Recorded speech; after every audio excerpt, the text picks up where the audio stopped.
BA Part 1 paper number 2 भारतीय प्रशासन। हम इन दिनों अपनी चर्चा में भारत में संघीय कार्यपालिका में प्रधानमंत्री और मंत्रिपरिषद के बारे में चर्चा कर रहे हैं। हमने अपनी पिछली चर्चा में मंत्रिपरिषद और मंत्रिमंडल के बीच का अंतर समझा। हमने जाना कि मंत्रिपरिषद वह पूरी टीम है जो प्रधानमंत्री के साथ कार्यपालिका में शामिल होती है, जिसका लोकसभा में विश्वास मत हासिल होता है। और इन मंत्रियों में हमने जाना कि 3 प्रकार के मंत्री, या हम कहें 4 प्रकार के मंत्री शामिल होते हैं। कैबिनेट मंत्री, मंत्रिमंडल मंत्री, दूसरे राज्य मंत्री, तीसरे उप मंत्री और चौथा जो संसदीय सचिव प्रधानमंत्री किसी को बनाए, जो नए सांसद होते हैं या जो ऐसे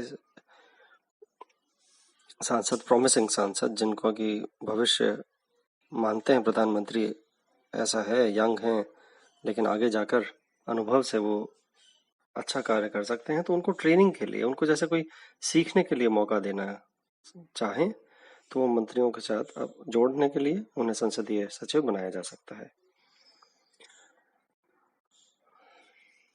इन सभी मंत्रियों में सबसे महत्वपूर्ण जो मंत्री होते हैं वो सबसे वरिष्ठ, सबसे विशिष्ट,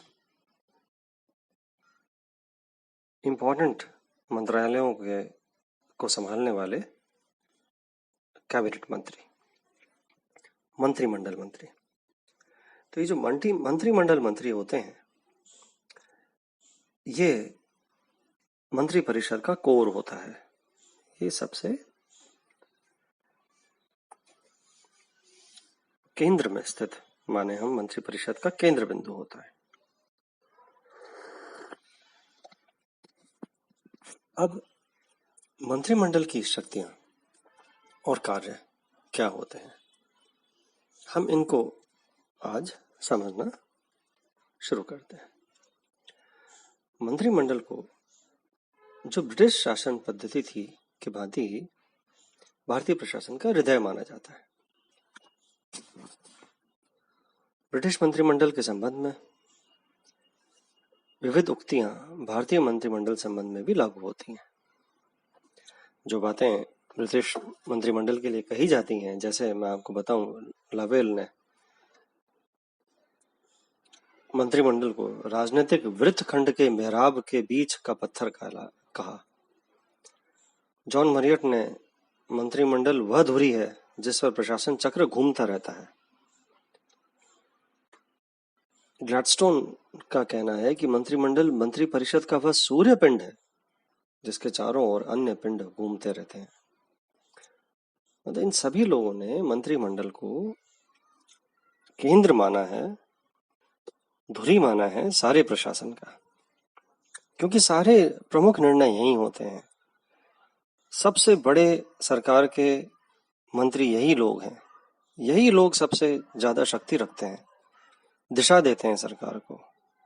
सरकार किस दिशा में काम करेगी, कैसी भावना रखेगी, कैसा काम करेगी, कार्यपालिका कैसे भावना की होगी, वो इनको देख के पहचाना जा सकता है। तो प्रमुख कार्य मंत्रिमंडल के क्या है, ये हम धीरे धीरे समझते हैं।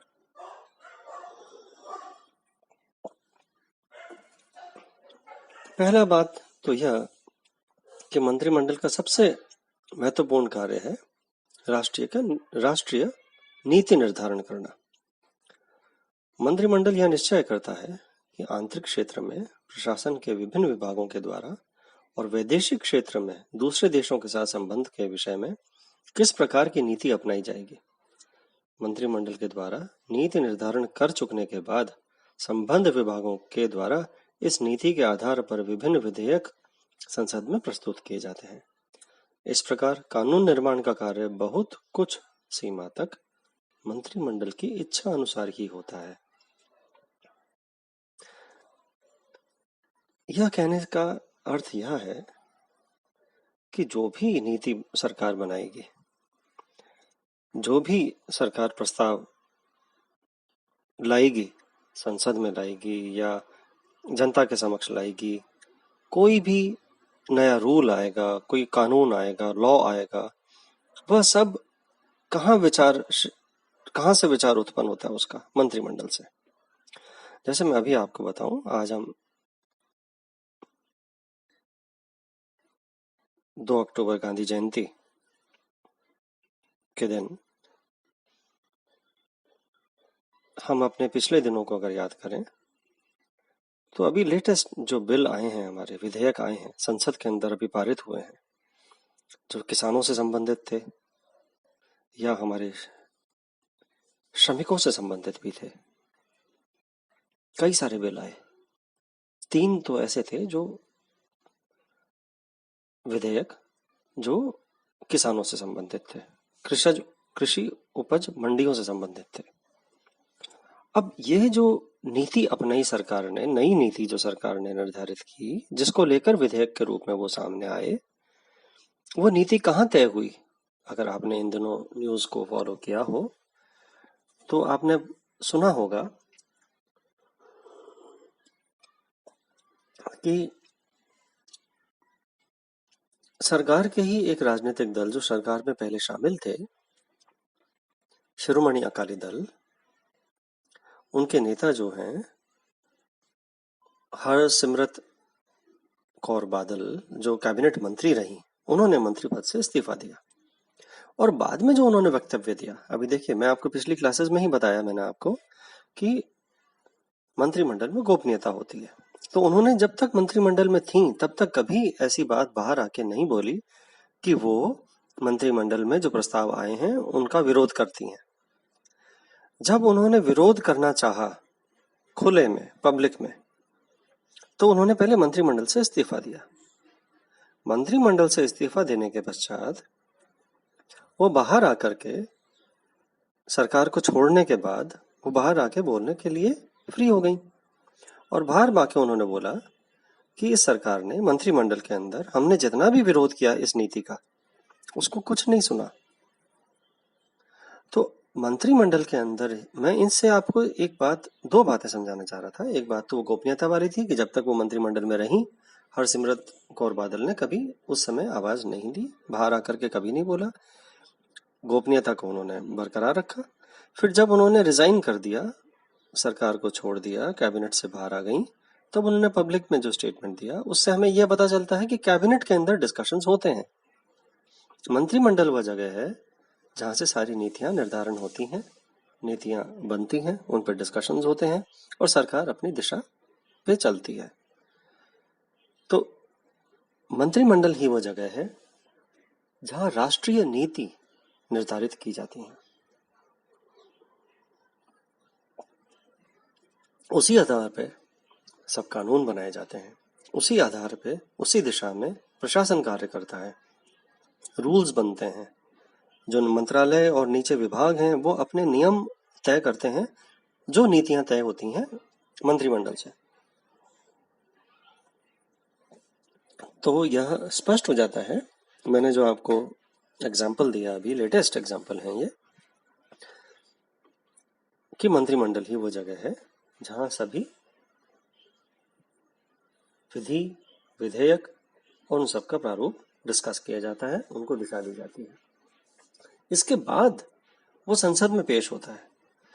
पहले मंत्रिमंडल उस पर विचार करेंगे, उसको दिशा देंगे, उसका प्रारूप तैयार करेंगे, फिर जो मंत्रालय और विभाग हैं वो उसको फाइन बनाकर, उसको और ठीक करके, उसके सभी पहलुओं को अच्छी तरह से लिख करके और मंत्रिमंडल से अनुमोदन करा के और फिर उसे संसद में पेश करते हैं। तो हम दूसरी बात पे आते हैं, विधायी कार्य पे, कि संसद के अंदर फिर ये नीति जो बनाई जाती हैं, जो मंत्रिमंडल तय कर रहे हैं, उनके कानून के लिए, बनाने के लिए हम संसद में प्रस्ताव लाते हैं। तो ये प्रस्ताव पहले कहाँ तय हुए? मंत्रिमंडल में तय हुए। फिर क्योंकि संसद में इस मंत्रिमंडल के पास बहुमत है, तो वो वहां से उनको समर्थन मिलेगा और वो पास करा के उसे कानून बना देंगे। आपको ध्यान होगा, अभी जो किसानों से संबंधित, कृषि उपज मंडियों से संबंधित जो बिल आए, वो समर्थन सरकार के पास मौजूद था, इसलिए उन्होंने बिना वोट कराए मान के कि भाई हमारे पास समर्थन है, और स्पीकर ने भी उसको मत विभाजन नहीं किया राज्यसभा के अंदर, जबकि विपक्ष वाले लोग बहुत बोलते रहे कि इसका मत विभाजन कराइए और आज ही ना कराइए, एक दिन बाद कराइए, जिससे कि हम सब तैयार होकर आएंगे मत। लेकिन स्पीकर ने नहीं सुना। यह बड़ा विवाद हुआ इस बार। लेकिन मैं आपको जो ये समझाना चाह रहा हूँ वह यह बात है कि कैबिनेट ने किसी नीति को निर्धारित किया, फिर उसको विधायिका के अंदर प्रस्तुत किया, और क्योंकि सरकार के पास बहुमत था, इसलिए विरोध होने के बावजूद, सब तरफ विरोध होने के बावजूद, सरकार ने अपने बहुमत के आधार पर उसको लोकसभा से तो तुरंत हासिल कर लिया, और राज्यसभा से भी जो शोरगुल हुआ उसके बीच आरोप तो यह है कि स्पीकर ने रूल्स को नहीं सही तरह अपनाया और उन्होंने सरकार को एक तरह से कहा जाए तो समर्थित करते हुए और उनको पास करवा दिया, पास मान लिया। तो हम विधायी कार्य भी मंत्रिमंडल ही करवा रहा है, विधायी कार्य का स्रोत भी मंत्रिमंडल है, और अगर संसद सत्र में नहीं होती है तो यह मंत्रिमंडल अपना जो कानून लाना चाहते हैं उसको अध्यादेश के रूप में भी ला सकते हैं। तो यह अध्यादेश के रूप के अंदर भी मौजूद पहले थे।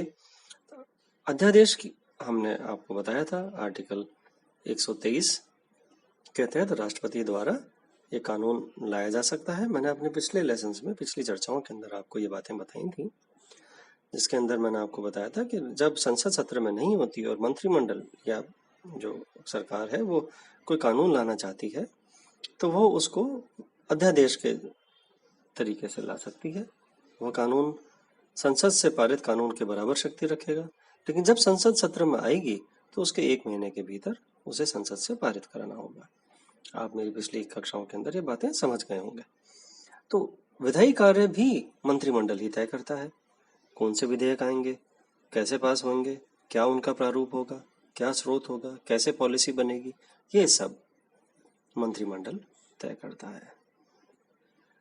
तो अध्यादेश उतना ही प्रभावी होता है जितना कोई संसद का कानून होता है, और संसद जब अध्यादेश बाद में जब संसद मिल बैठ जाएगी तो संसद उस अध्यादेश को पुख्ता कानून बना करके उसको पास कर देगी।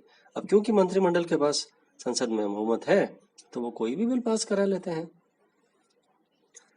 अगला हम जो कार्य है मंत्रिमंडल का वह है कि जो राष्ट्रीय कार्यपालिका है, जो एग्जीक्यूटिव है, उस पर उनका नियंत्रण है। एक्चुअली हम ये मानते हैं कि कार्यपालिका के 3 तरह के नियंत्रण होते हैं। एक तो है लेजिस्लेटिव, व्यवस्थापिका वाला नियंत्रण, दूसरा है कार्यपालिका का नियंत्रण प्रशासन के ऊपर। तो प्रशासन जो कार्य नीचे कर रहे हैं, प्रशासनिक अधिकारी हैं, मंत्रालय हैं, विभाग हैं, उन सबके ऊपर ये कार्यपालिका का मंत्रिमंडल बैठा है, जो ये देखता रहता है कि जो नीतियां हमने बनाई, जो कानून हमने बनाए, उन्हीं के अनुरूप ये कार्य चल रहे हैं या नहीं चल रहे हैं। तो सैद्धांतिक दृष्टि से संघ सरकार की समस्त कार्यपालिका शक्ति राष्ट्रपति के हाथों में है, लेकिन व्यवहार में इस प्रकार की समस्त कार्यपालिका शक्ति का प्रयोग मंत्रिमंडल के द्वारा ही किया जाता है। तो मंत्रिमंडल में विभिन्न विभागों के अध्यक्ष हैं और वे विभागों का संचालन करते हैं और उनके कार्यों की देखभाल करते हैं। तो जब मंत्रिमंडल के सदस्य अपने विभाग में, अपने मंत्रालय में सरकार की नीति को क्रियान्वित करवाएंगे तो वो अपने विभाग के अधिकारियों के थ्रू ये मॉनिटरिंग करेंगे, ये पर्यवेक्षण करेंगे, ये नियंत्रण करेंगे कि वह सभी जो मंत्रिमंडल की इच्छा है, जो मंत्रिमंडल जिस दिशा में उसको ले जाना चाहता है, उसी दिशा के अंदर वो कार्य चल रहे हैं अथवा नहीं, और अगर नहीं चल रहे हैं तो उनको ठीक करवा कर दिशा सही करेंगे। तो मंत्रिमंडल वह एक नियंत्रण का भी जरिया है प्रशासन के ऊपर। इससे आगे के कार्य हम अगली चर्चा में समझेंगे। धन्यवाद।